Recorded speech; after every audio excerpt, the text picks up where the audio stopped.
Hello, everyone. Welcome to Vintage Chicagoland Stories, the podcast. I'm your host, Pete Costanis, and this is episode 61, season 3.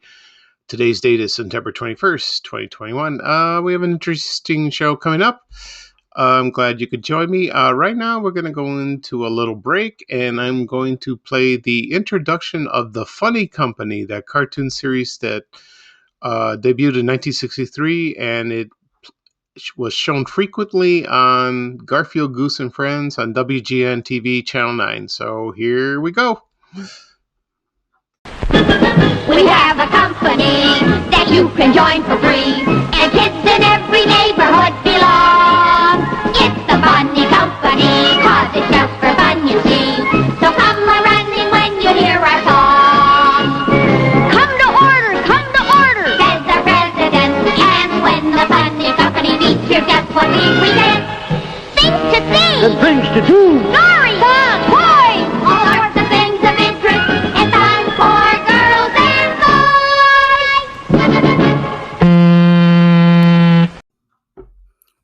Okay, I am back. I hope you enjoyed that little song from The Funny Company. I talked about the Funny Company on a previous podcast episode. You can find them on, of course, my podcast. If you subscribe to Apple Podcasts, Google Podcasts, Spotify, and also you can find them on my YouTube channel, which is under Vintage Chicagoland Stories. I upload them every time I record a podcast. So if you can find it, it'd be easy. Like I said, it'd be easy to find. If not, you can send me a message and ask any questions. I'll be happy to help you. Okay. Today we're going to talk about three things. The first thing I'm going to talk about is Wacky Packages. Anyone who grew up in the 70s would remember these fondly. They were collectible cards, trading cards. They were more popular than baseball cards that the Topps company made.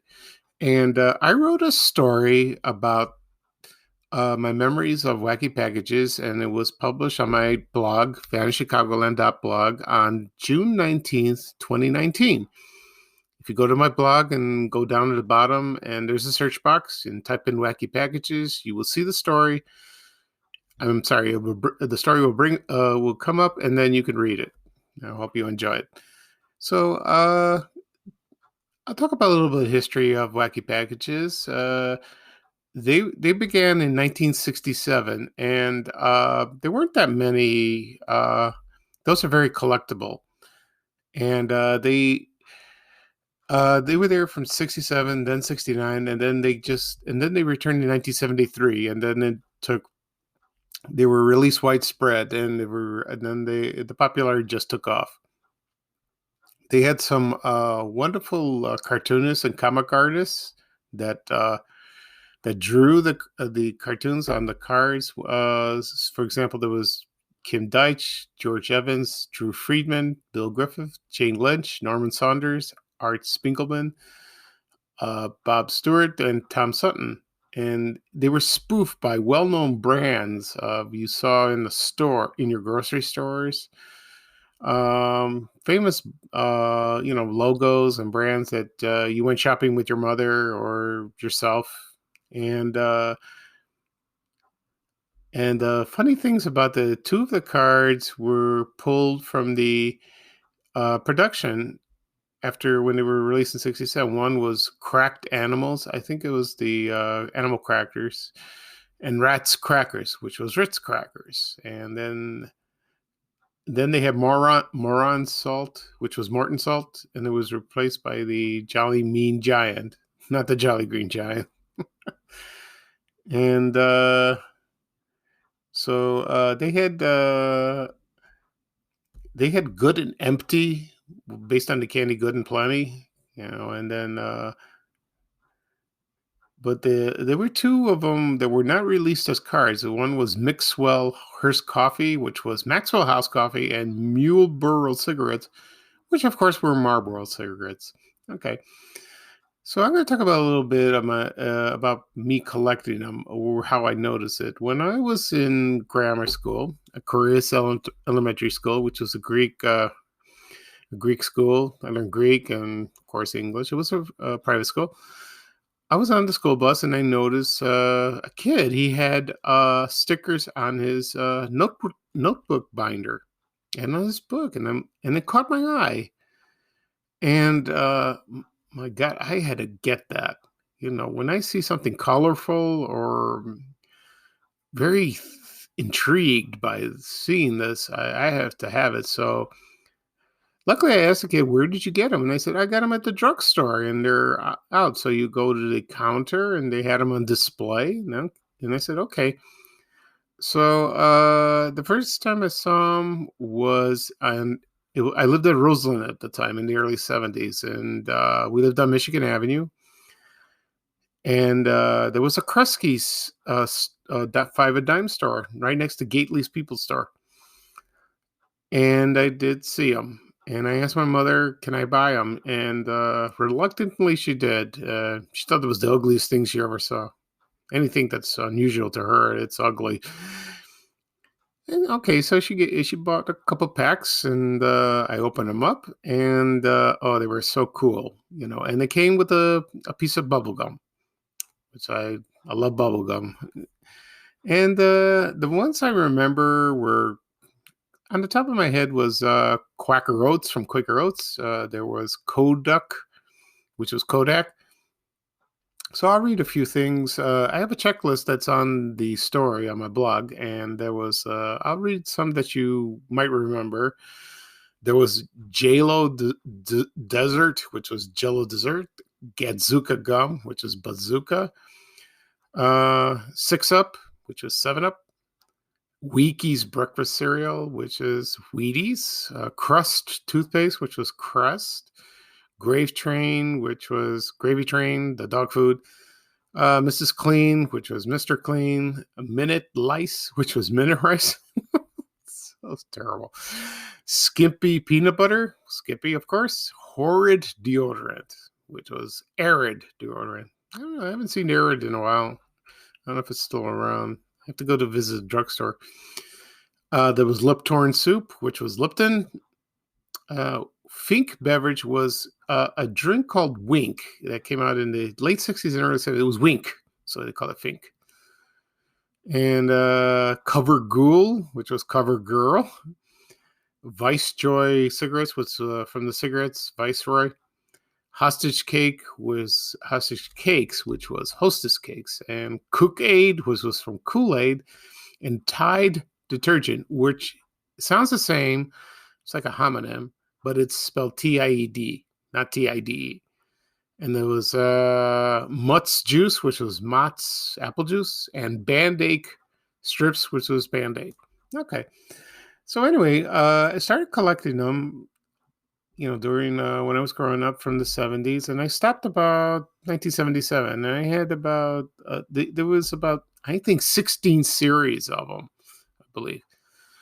And I had about married up to the 8th, and then I stopped because I guess I went to Bogan High School in 1977. I lost interest, and I stopped collecting them. But as the cards went, I think I threw them out. I probably did, or my mother did. I don't remember.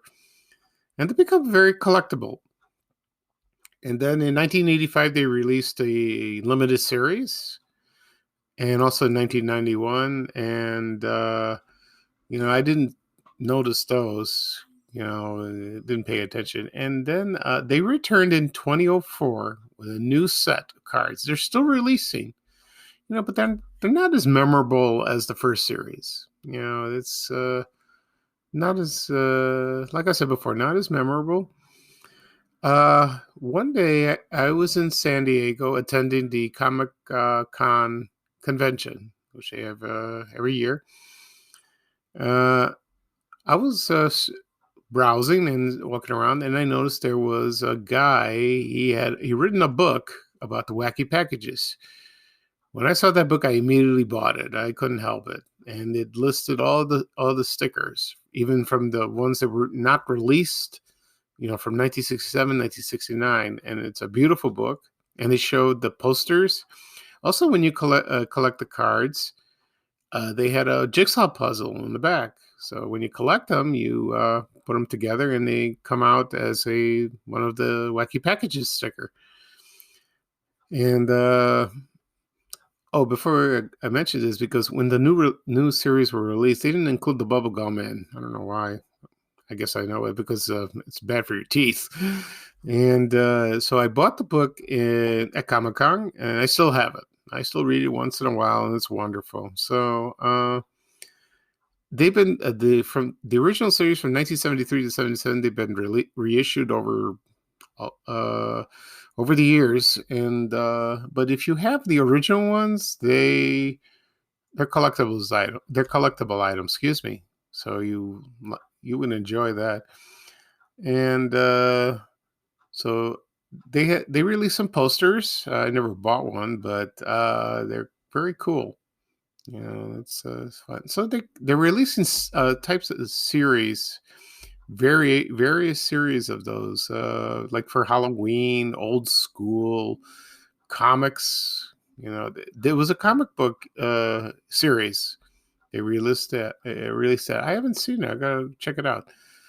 And so they released all kinds of merchandise: T-shirts, art books, calendars, anything you want.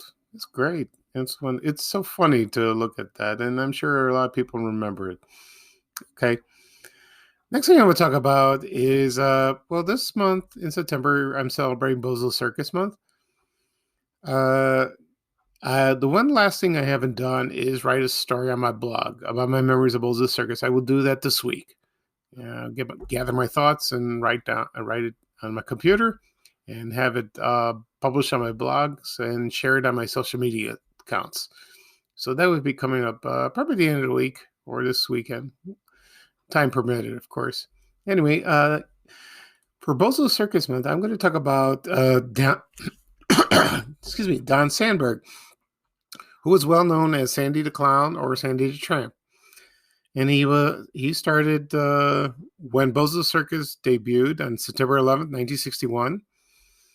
The guy who played Bozo was Bob Bell. He knew Bob Bell before he became Bozo because they worked together in Cincinnati and at a radio station or TV station.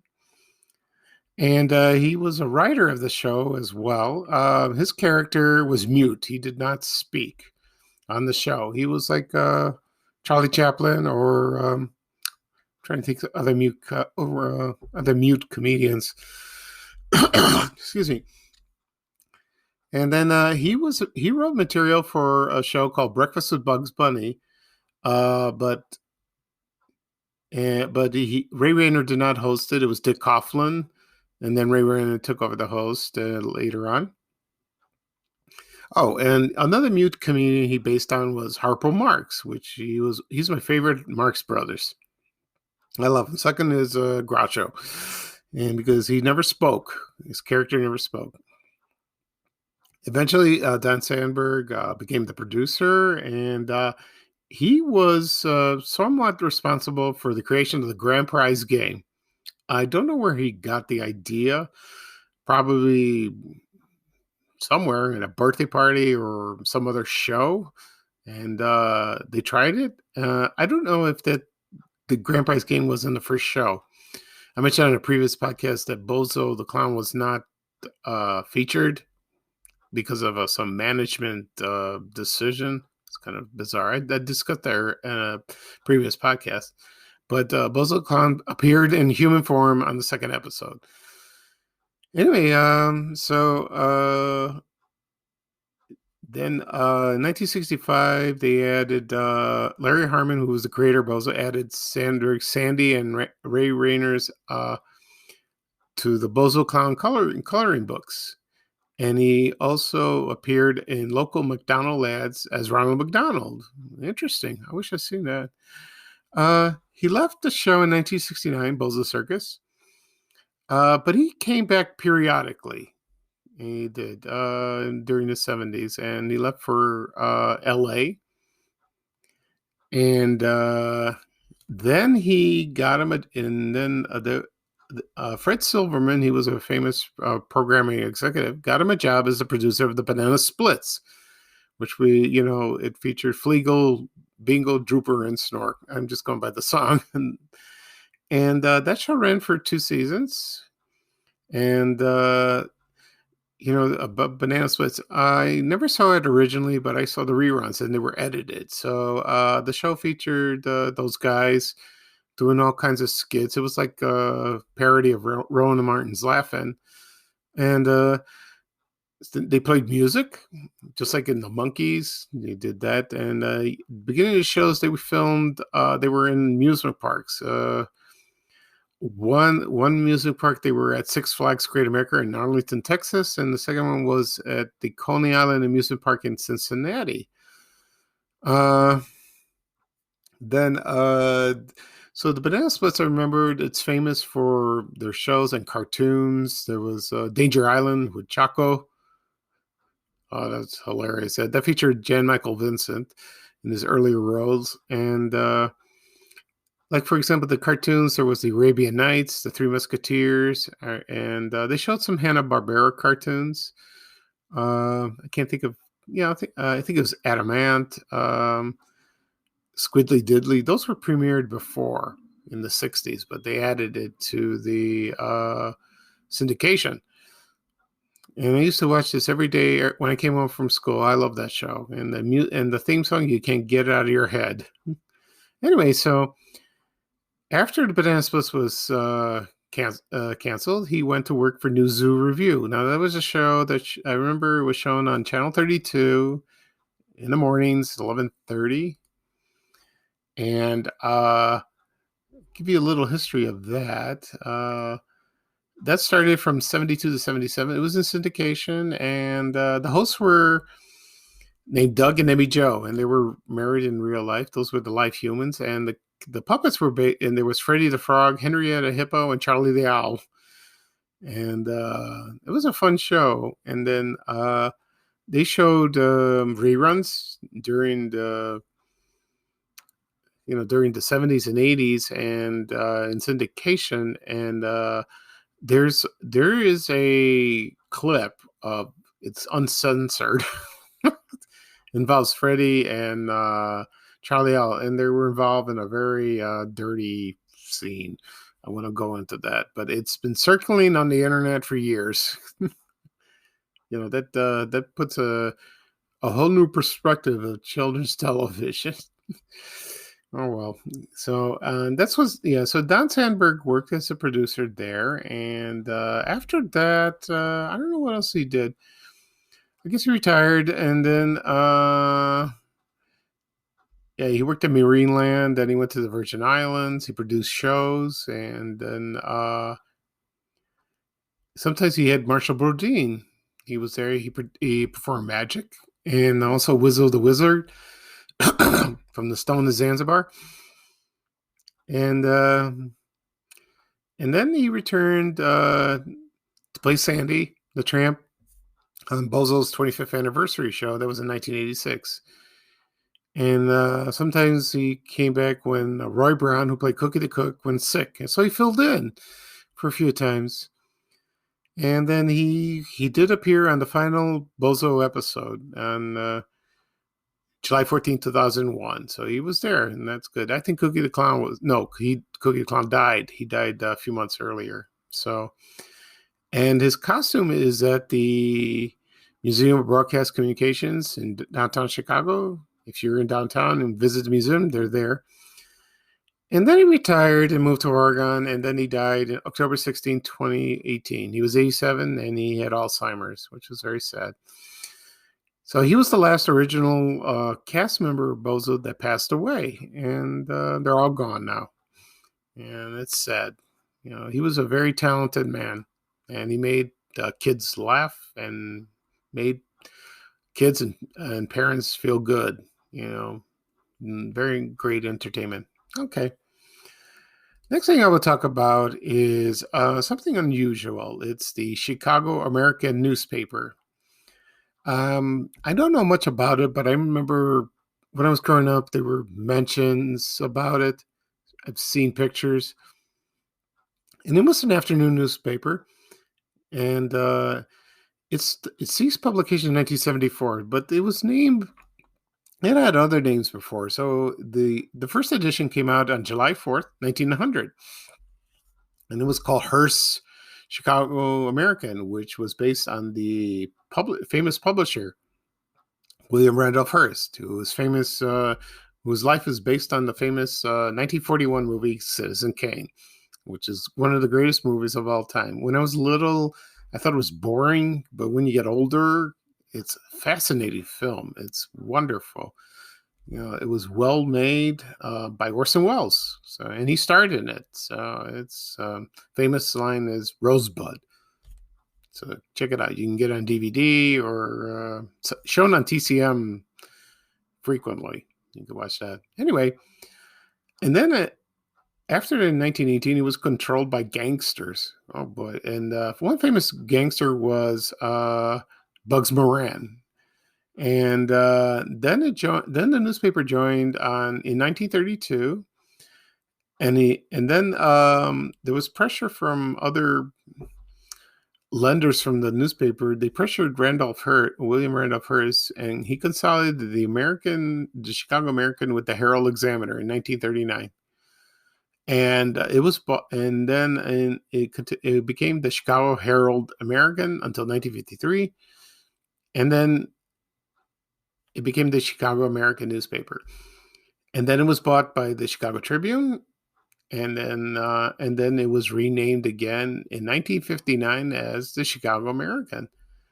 What are the interesting thing about the Chicago American? I've noticed ever since I started my Facebook page, Van Chicagoland, is they had the TV guides in there, and they had the most beautiful covers, color, mostly black and white. And the TV magazine was called TV Roundup, and they're very hard to find. And you can find them on eBay. And I've collected a few of those and posted it on my other Facebook page called Vintage Chicago TV Guides.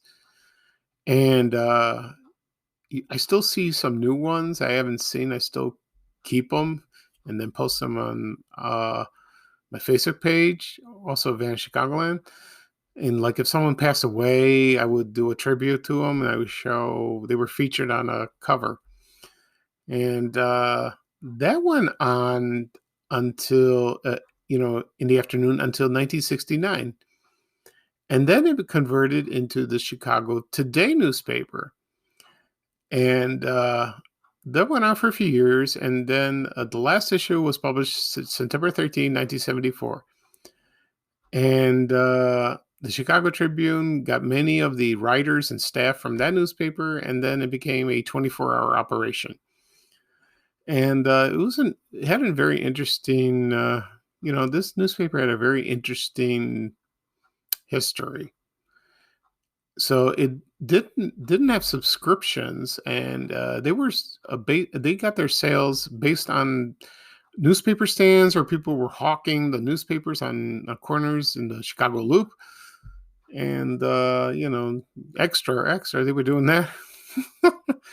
Their competition was Chicago Daily News. That's another newspaper that went out of business. I'll talk about that in another episode.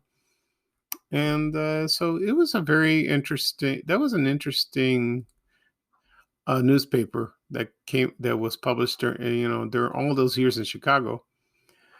And originally the headquarters of Chicago American was located at 326 West Madison Street. And then in 1961, they moved next to the Tribune Tower. And then they would remain there until the demise of the Chicago Today newspaper in 1974. So now the Chicago Tribune is not in the Tribune Tower anymore. They converted to condos. They moved elsewhere. That's just sad, because I've been interviewed on WGN Radio. I've been to the Tribune Tower. It's a gorgeous building. Oh, it's beautiful. I love that architecture. Okay, so that'll be all for today. I'm glad you can join me. It's a very interesting show. I will do another podcast episode this weekend, maybe Saturday, Sunday. I don't know for which day. It depends on my schedule. So we're still celebrating Bozo's Circus month in September. I will, like I said previously, I will write a story on my blog and share my memories. That will be coming up soon. So this is episode 61, season 3 of Vanishing Chicagoland Stories. I'm your host, Pete Costanis. Thank you for joining me. And so take care, everybody, and bye-bye for now. And here is Ray Rayner saying bye-bye for now. So long, everyone. We have to go. Bye, bye, bye.